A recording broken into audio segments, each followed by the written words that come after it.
Welcome to May 6, 2013. A dramatic week ahead as a new moon solar eclipse occurs at 19 degrees Taurus. Eclipses bring all sorts of corrections and surprises our way. This particular eclipse finds fiery Mars, talkative Mercury, and of course our emotional wellspring, the moon, deep in the middle of a Taurus event. We can expect the rhetoric to be quite inflaming, and even hostile. Again, stubborn is the word. Taurus is a fixed sign. Cold, hard facts are immovable. This is an incredibly fervent area where the problems that brought us here may have come to a screeching halt. The train is coming off the tracks, and the responsibility lies in the hands of the large banks. They must be held accountable for the economic mess they have wrought on the world's financial security. You know, everything is going to come to a halt. The bubble has been falsely inflated, and we may wake up to find that the bubble has actually popped. What does that look like? How does this machine keep on working? Will there be transparency? How do we repair this mess? It's such an awesome, dramatic task. The moon will be in conjunct, exact alignment that is, first over Mars, and then over Mercury, and finally over the Sun. We can see this like a teapot slowly building to a boil.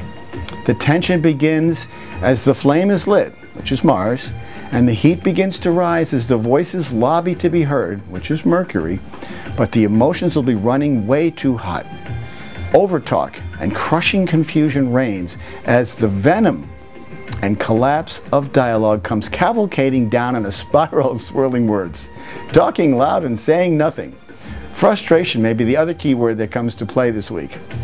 Stubborn, frustration, stalemate, and ultimately broken. The irony of this broken time will be that all the action comes in the fixed signs. How comical is that? It's a play on words. Fixed means broken.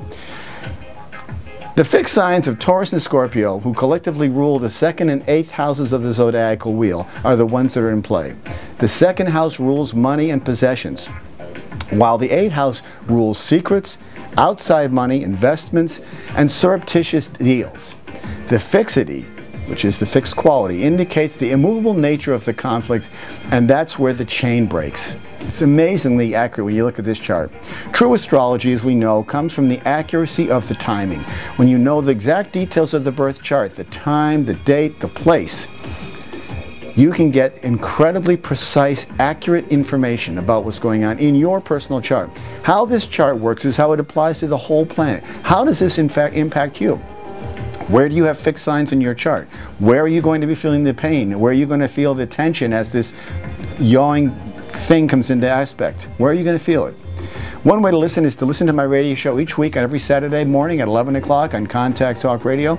Turning of the Wheel is the name of the show. My show then goes to iTunes, where they're podcast for listening later. But one of the best ways is to contact me directly and book a reading.